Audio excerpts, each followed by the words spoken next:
money.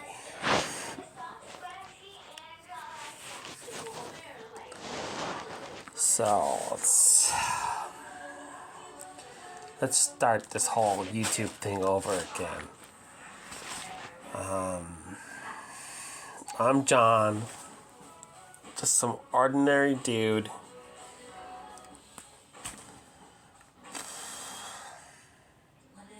Aspiring writer, etc., etc., etc.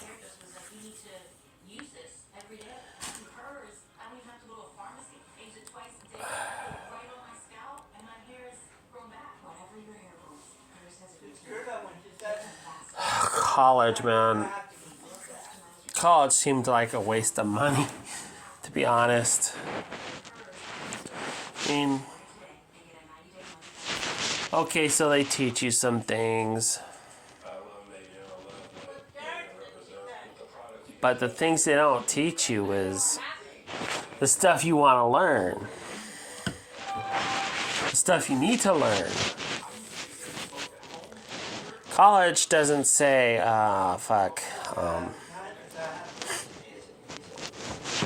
they tell you, well, take this major, take that major, learn this, learn that.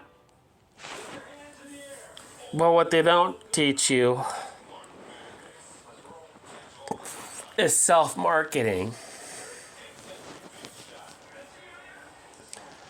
I know. They don't tell you how to run an online publishing campaign. They don't tell you how to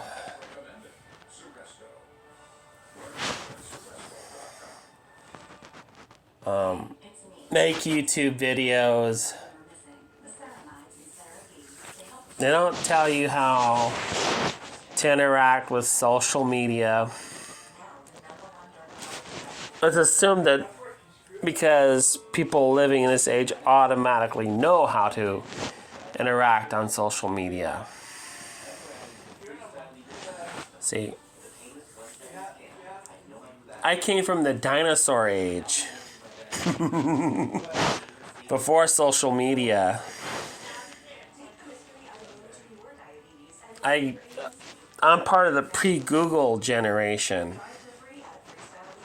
Like, back in my fucking days,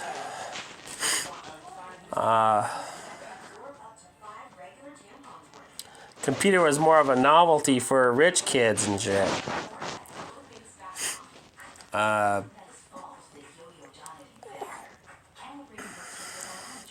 And the internet was almost not there, or not for public access anyhow. And didn't even get a computer until the year 2000, to be honest. Yeah, with the Windows 96 or some shit like that.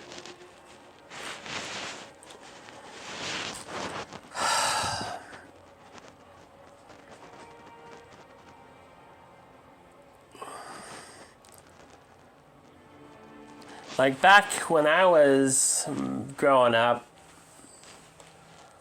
we had to do the Dewey Decimal System and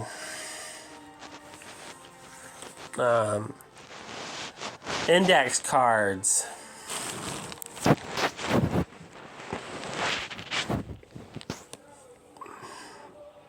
Like, you don't know how hard something is until you had to do it without technology.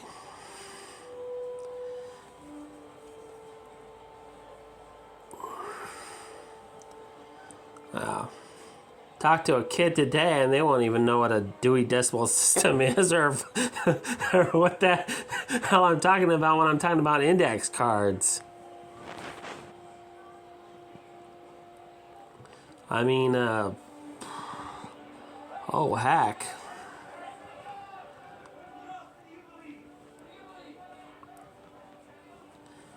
Yeah, back in my days, the computers were so dinosauric, they just basically floppy disk.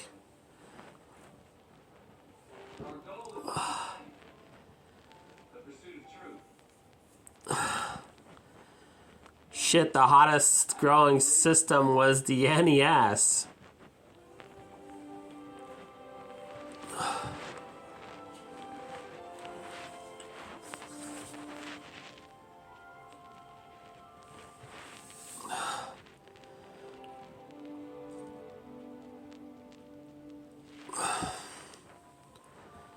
Like,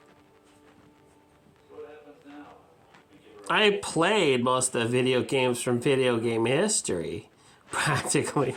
You know, some of them were great, some of them were terrible, and computer games back then were basically, you had to type in the commands to do anything.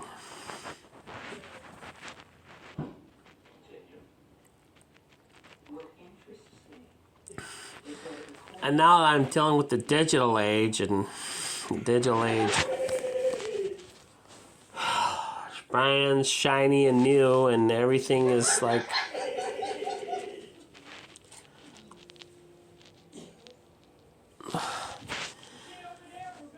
kids today had everything that have things that do things for them, like,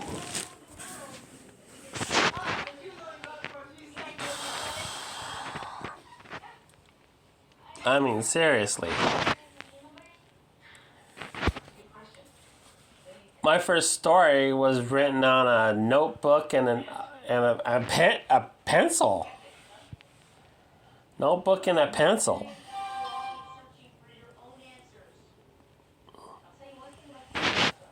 Seriously.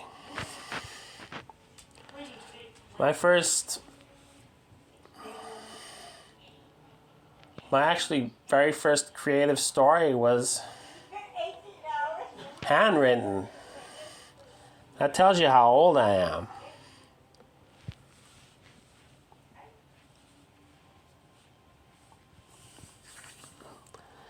I write some of my most important ideas about stories on notebooks still. Cool thing about notebooks is they can't be hacked online. I'm talking about a spiral binder, not the notebook app. I mean,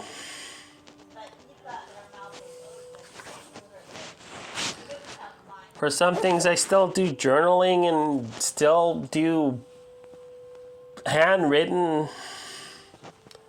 documentation of my ideas.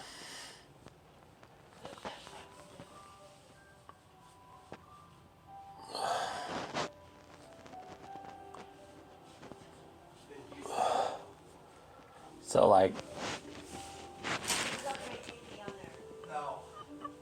people don't know, man. Everyone on YouTube probably grew up in the instantaneous computer generation. Like,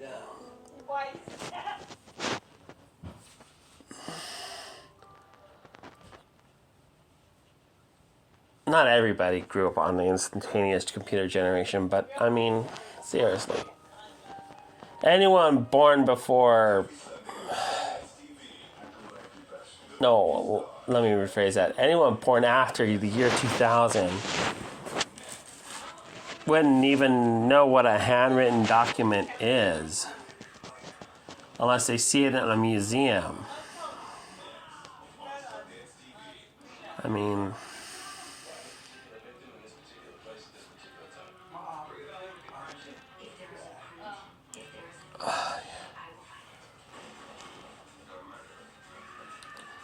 So handwritten notes were mostly how I did my writing in the old days. And handwritten notes took a lot more effort than doing it on the computer. Although the computer makes things easier because you can organize ideas and delete ones you don't like. But seriously.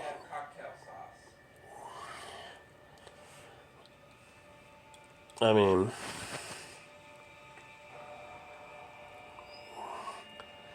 I still have copies of my old stories. Handwritten copies.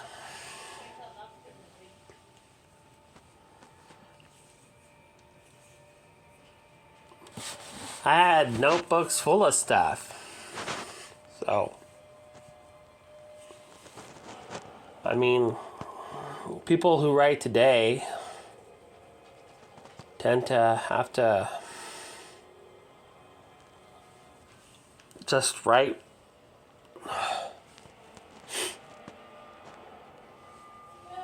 things out on a computer and rearrange it and delete things they don't like.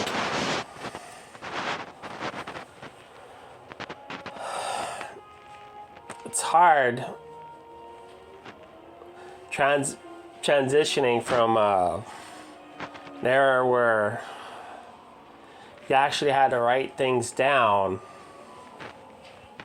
and then now things are as simple as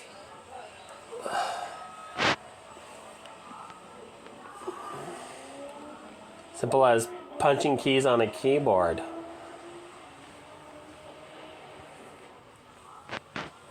My very first experience with the keyboard was a typewriter. So,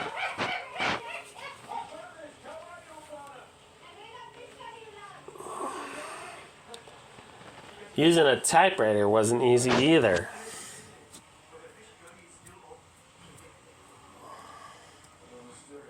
I mean,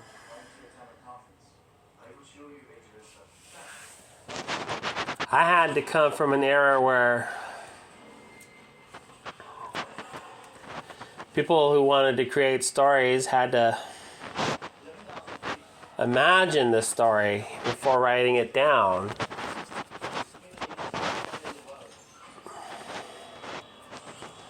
We had to do things almost without almost any frame of reference except for books. And I mean comic books, novels, stuff like that. Those were our only frame of reference for any stories, aside from Saturday morning cartoons. But come on, man.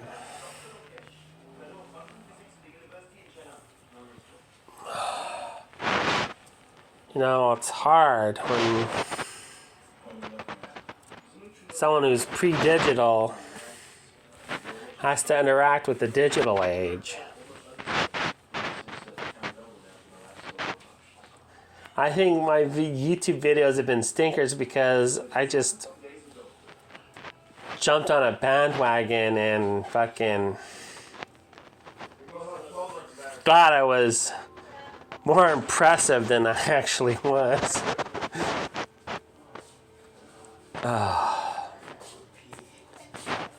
I apologize to everyone I ever mentioned in my videos. I'm sorry. But I mean,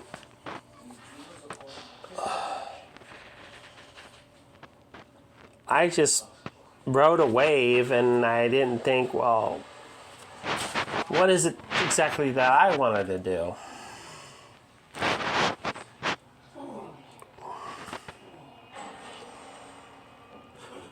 And I felt like I was never asked that question. Not in college, not in public school.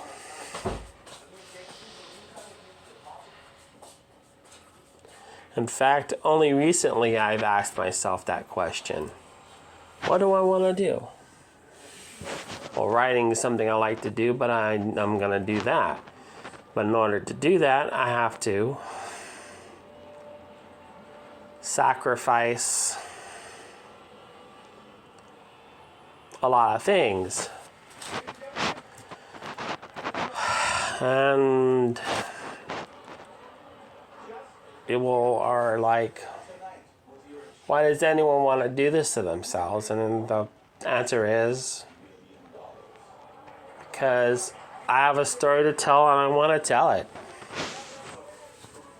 It's not much harder than that.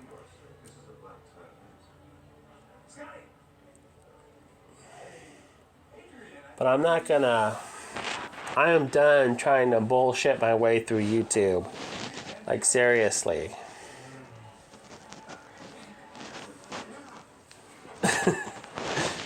Oh, man. I thought I was something and then, well, reality slapped me in the face. But oh, well. I digress. See... It takes... I wasn't wrong in those opinions, but it was sort of just riding on other people's coattails, and I didn't know that you're not supposed to do that. You're not supposed to do that. Like, I admit,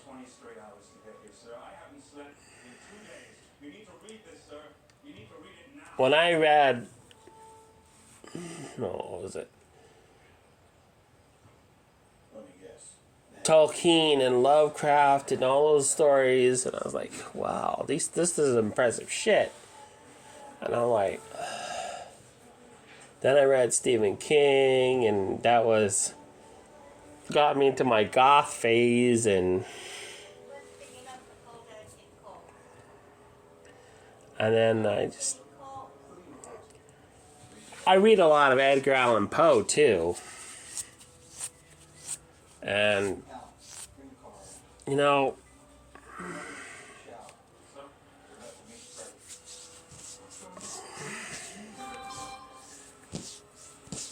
it's weird that a lot of the younger kids use Harry Potter as their narrative for politics and all that stuff.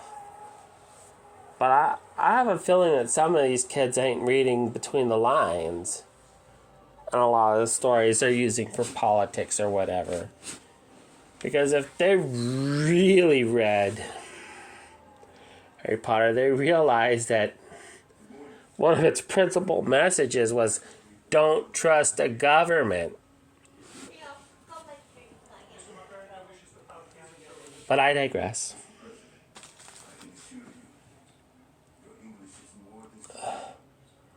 I mean, people think, well, they read books like 1984 and they're thinking, well, that can't happen. Oh, I wouldn't say that. I mean, a lot of kids these days haven't read books like Animal Farm, which pretty much is a warning about 2022. But I digress.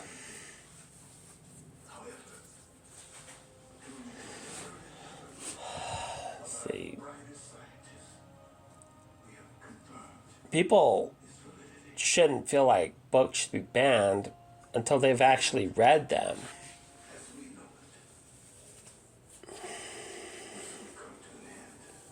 People shouldn't go on tangents and say, well, people shouldn't ride waves. But people shouldn't go on tangents where they say, well, this book should be banned or that book should be banned. If it were up to me, no book would be banned.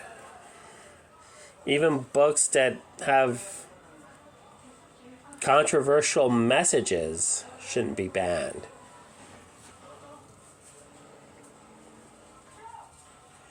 Because the minute we start saying books or anything should be banned, then who's to say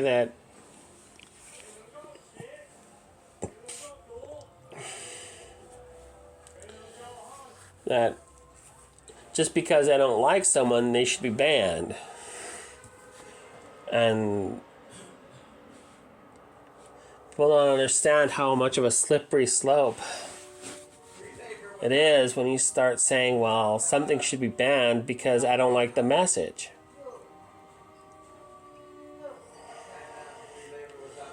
Something should be fixed because I don't like the message that the story is saying.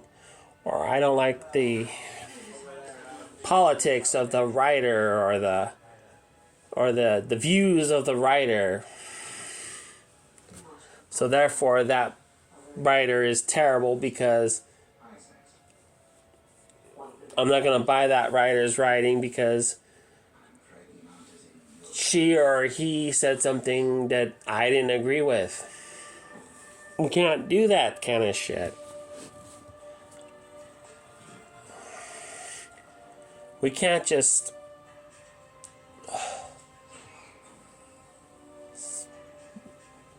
appreciate things that we like and ban things we don't. That's not how discourse is supposed to work. Just because I don't like someone saying things about my writing or somebody else's writing that I want that person to be censored. No. In fact, I welcome the idea that nothing should be censored except depictions of pedophilia or bestiality, because that stuff is just wrong. It's immoral. It's not just morally wrong, but it's ethically wrong to have depictions of things that sexualize children or animals. But people shouldn't say, well, I don't like this writer because he, she, or whoever is transphobic or something phobic or racist. People think because Mark Twain used a certain word that he was racist. He was not racist. See, I think what happens is a lot of younger kids can't separate the writer or the historical period from the story that's being told. They apply modern contemporary values and a modern contemporary context to something written or said in a particular historical period. And they think, well, we should apply modern standards to everything. We should apply standards of 2020 to something written in 1895. We can't do that because it would be missing context. It would skew the context of what's being said. And it would send mixed messages about what the author intended and what the person took away from that piece of writing.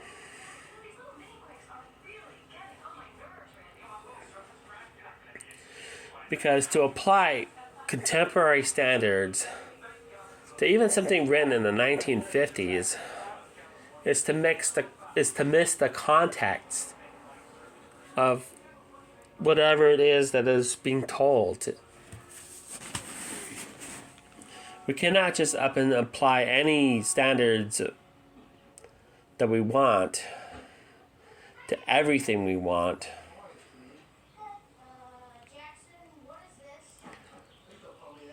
We have to look at everything at its historical context.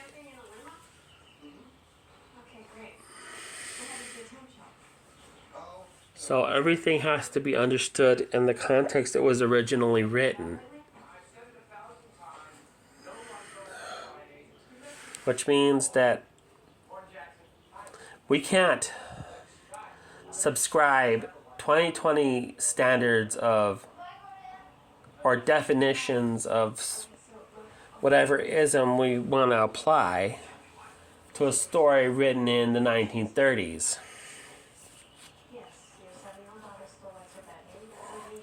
We have to understand that the historic context is just as important as the message. And to blindly apply contemporary standards to anything written before the year 2000 would be a disservice and a misreading.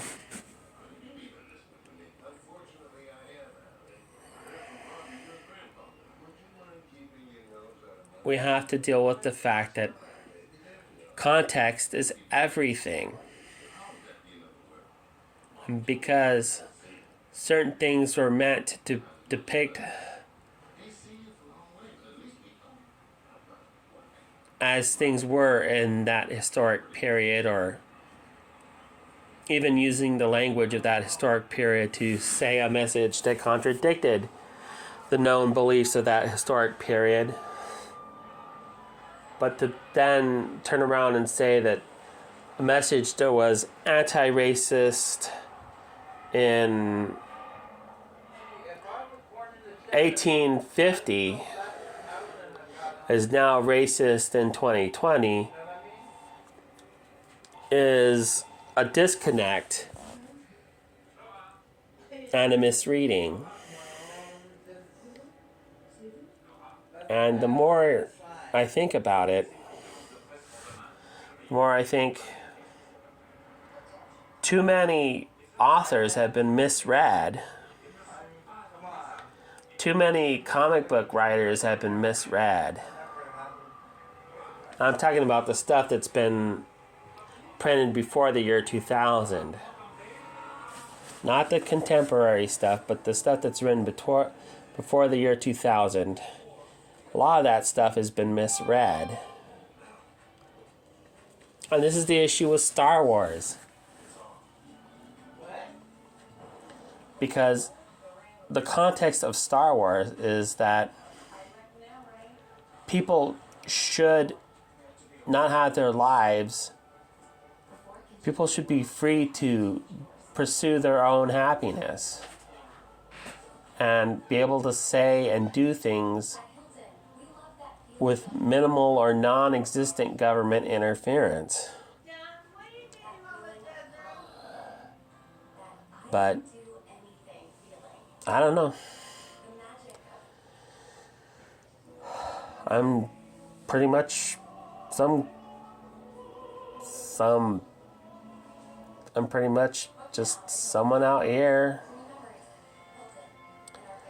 But people don't understand. If you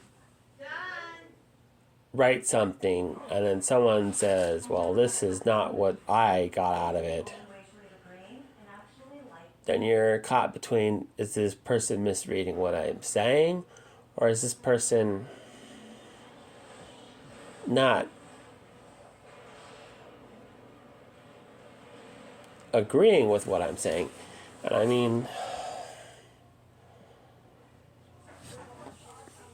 so much of reading in 2022 involves misreading the context of what was written before the year 2000, or any kind of art made before the year 2000. Misinterpretation of that art.